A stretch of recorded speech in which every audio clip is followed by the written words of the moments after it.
can we learn? First, get to know the President of the Philippines from the first to the current. Second, know the essential issues that confronted their administration.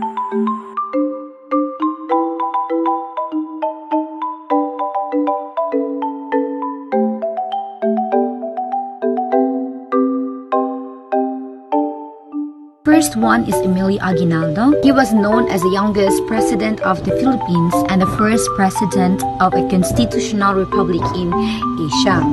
Emilio Aguinaldo fought for a free and independent Philippines, first against Spain and then against the United States.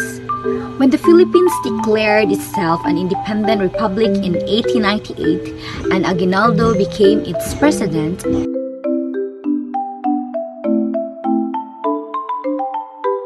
Manuel Luis Quezon Y. Molina, or Manuel L. Quezon for short. Quezon fought for passage of the Tidings-McDuffie Act from 1934, which provided for full independence for the Philippines 10 years after the creation of a constitution and the establishment of a Commonwealth government that would be forerunner of an independent republic. Manuel L. Quezon recognized the island's military defense, aided by U.S. Douglas MacArthur as his special advisor, tackled the huge problem of landless peasants in the countryside. And he fought graft and corruption in the government. A new national capital, later known as Quezon City, was built in a suburb of Manila.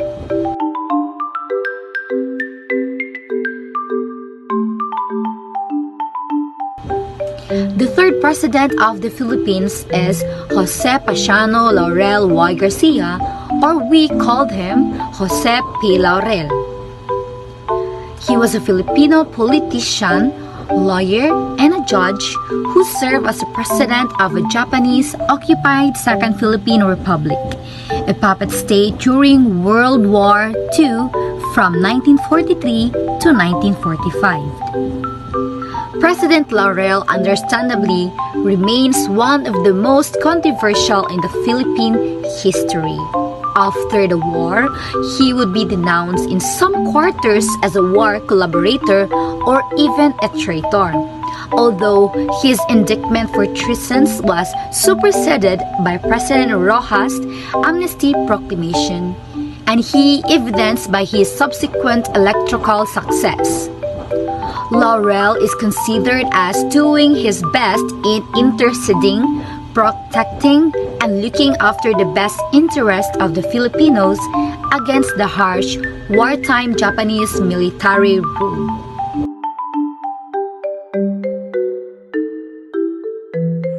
The fourth president of the Philippines was Sergio Osmeña Sr. Philippine National Bank was rehabilitated and the country joined the International Monetary Fund during his presidency. The Belt Trade Act was approved by the U.S. Congress during his presidency, appears on the 50 peso bill. So the fifth president of the Philippines is Manuel Roxas. During his term, he displayed profound statesmanship and intelligence, making his mark as a master of economics. He was among the 7 wise men who drew up the Constitutional Convention and accordingly became the last of the Commonwealth presidents and the first for the Republic of the Philippines. The sixth president of the Philippines is Elpidio Quirino. Quirino's 6 years as president were marked by notable post-war reconstruction, regional economic gains, and increased economic aid from the United States.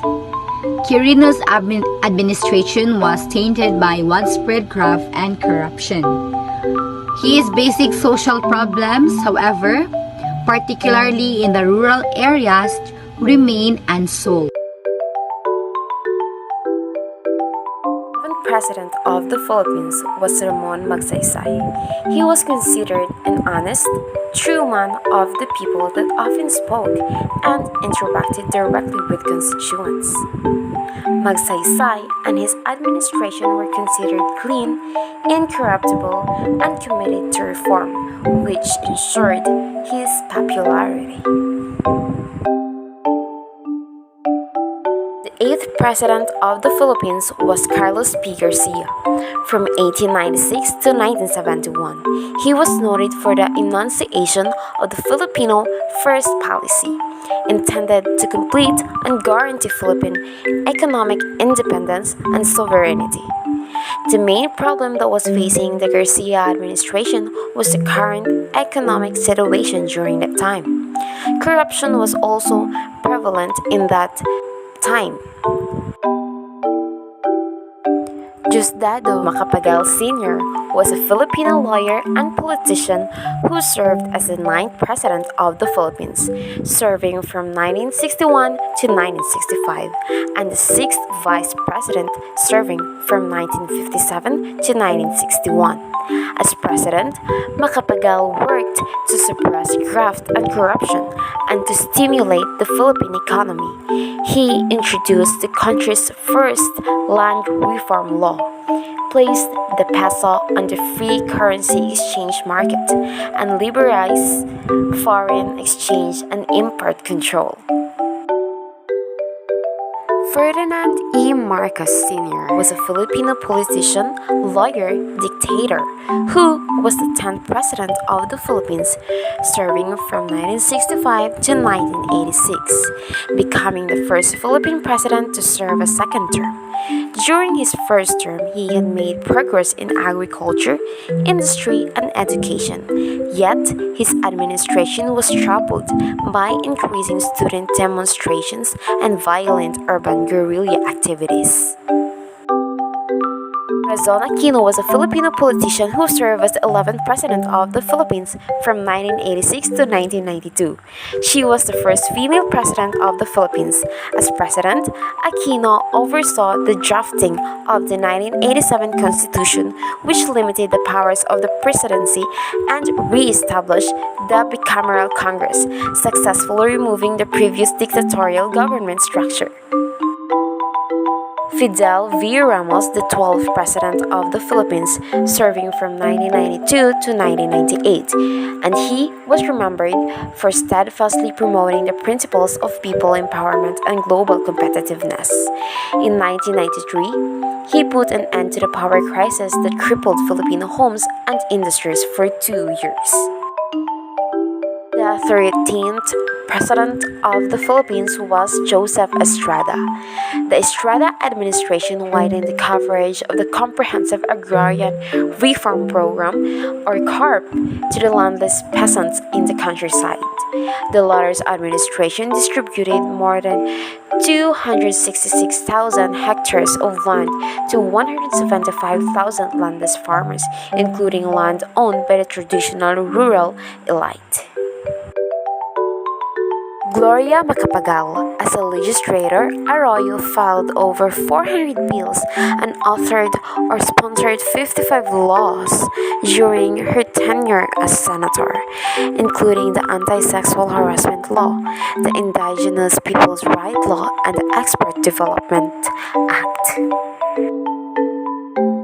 Benigno Aquino III, in full Benigno Simeon Cuanco Aquino III, also called Noy Noy, born February 8, 1960 from Manila, Philippines, and died on January 24, 2021 in Manila. Filipino politician who served as President of the Philippines from 2010 to 2016 and was the son of a famed political family. Aquino's chief domestic accomplishment was the conclusion of a peace agreement with the Moro Islamic Liberation Front, or MILF, in October 2012. The deal promised a significant amount of autonomy to a Muslim-majority region of southern Mindanao and seemingly concluded 4 decades of deadly conflict. Economic growth in the Philippines was strong during Aquino's administration, but unemployment remained high, and opposition politicians argued that the benefits chiefly accrued to the country's elite. Rodrigo Duterte, also called Digong, was a Filipino politician who was president of the Philippines from 2016 to 2022. Tax reform under Finance Secretary Sonny Dominguez, which made the Philippines one of the fastest growing economy in Asia. Build under Department of Public Works and Highways or DPWH Secretary Mark Villar, who raised infra spending to an average of 5.14% of GDP. Transportation modernization under Department of Transportation Secretary Art Tugade, who made mass transportation safe, reliable, and available. Free college education for all 1.6 million, enjoying it by 2020, up 36% from 2019. An independent foreign policy. Duterte reduced red tape for the masses and made oligarchs to the line. Universal healthcare. Insurance coverage expanded from 90% of the population to 100%. And the 17th and the current president of the Philippines is President Ferdinand Romualdez Bongbong Marcos Jr. He take his oath of office as the 17th President of the Republic of the Philippines before Supreme Court Chief Justice Alexander Gizmondo at the National Museum of the Philippines in the city of Manila on Thursday, June 30, 2022. Marcos promised to promote unity and bring progress to the country.